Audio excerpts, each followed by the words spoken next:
We're going to look at a really cool formatting tool in this next video called conditional formatting. This is a great formatting tool, especially if you want to go through large amounts of data in your worksheet and apply certain criteria or conditions to your values, and then have the software pull them out and visually distinguish them from the other data. So for example, maybe you have a list of your employee sales figures and you want to pull out all the top sellers that maybe sold more than 7,000, or you want to pull out all the lowest figures underneath 2,000, or perhaps you want to point out the top 3 selling products or salespeople in your company. That's what we're going to look at here. So I've got, again, 4 of my employees. I'm tracking their sales figures across the 4 quarters. I'm totaling up their sales, and I'm also calculating the commission. And we've been working in the past couple of videos on making these worksheets look a lot more visually appealing. So we're going to continue that with this conditional formatting rule. Now, all of your conditional formatting is in your Home tab. It's going to be in your Styles group right here, this icon called Conditional Formatting.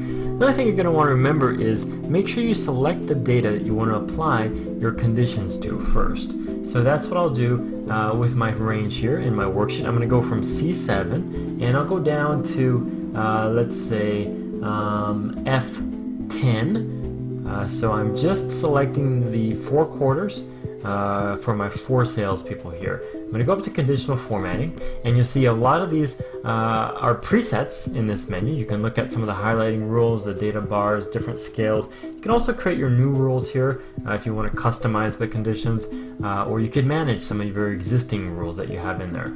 We're going to go ahead and make a highlight cells rule.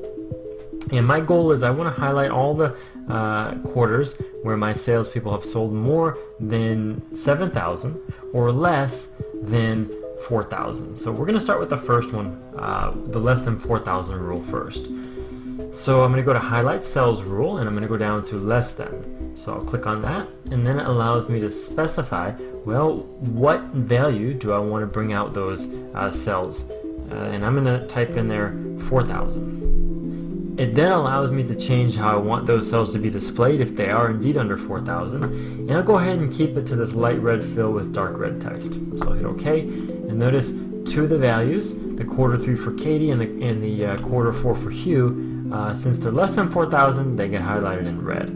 Now let's say maybe something changed a little bit later with one of my other cells. If I go to D9 here with Daryl and I change his figure to 3,900 and I hit enter, you're going to notice that condition still applies because it's now under 4,000. Okay, let's make one more new rule here. I'm going to go back and select C7 to F10 again. This time I want to highlight all of the sales within the quarters that are above 7,000. So my top sales quarters. I'll go back to conditional formatting. This time I'm going to show you one other way how to add these rules. I'm going to create this one on my own. I'm going to go down to new rule here.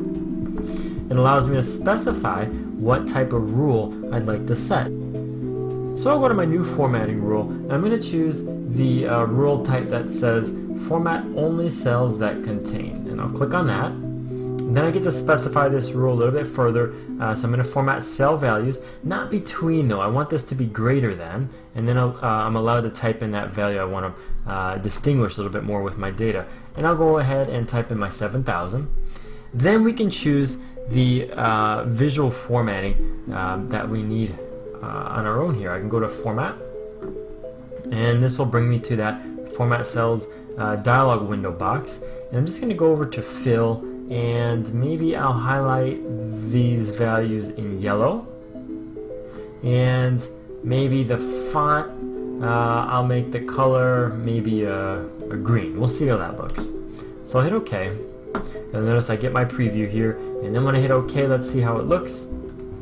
Okay, so I've got a number that are highlighted in yellow. Not so sure I like how that green is contrasting on the yellow. It doesn't look too great. I'm going to go back to my conditional formatting. This time I'm going down to manage rules, and you'll see I got both conditions here, both rules that I've set. I'm going to click on this first one, and I'll go to edit rule.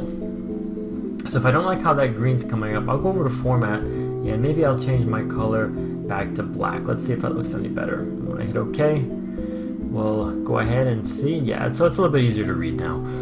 So I've got my less than condition, I've got my greater than condition. I will do one more conditional formatting rule, and I'm going to apply that to my totals over here.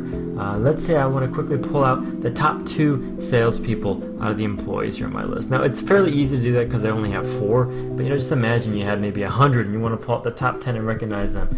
You can use the conditional formatting to easily do that. So I'll again highlight G7 to G10. I'll go back up to conditional formatting. This time I'll choose what's called the top and bottom rule, and I'll start with the top 10 items. Now, even though it said top 10 items, I can knock this down to 2. And I'll get to choose again what kind of formatting I want to apply. And I don't want it to be red, I want this to look a little bit nicer. So I'm going to do maybe, let's do green fill with dark green text. I'll hit OK.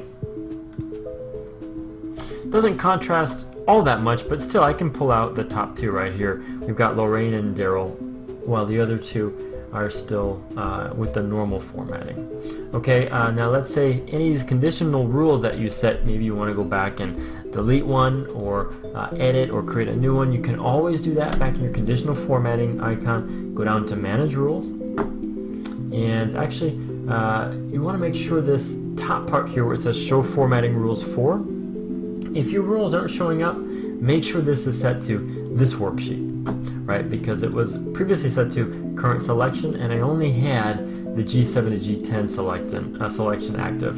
So this brings up all my rules. Maybe I want to delete my top 2 rule. I'll go ahead and highlight that, click on delete rule. Make sure you really want to, because it won't prompt you to confirm. Then I'll hit OK, and you'll notice that rule is now inactive. Alright, so play around with some of your conditional rules. They're a really great, powerful tool to help you quickly kind of comb through your data in your spreadsheet, determine if it meets a certain set of criteria or conditions, and then visually distinguish those values from everything else.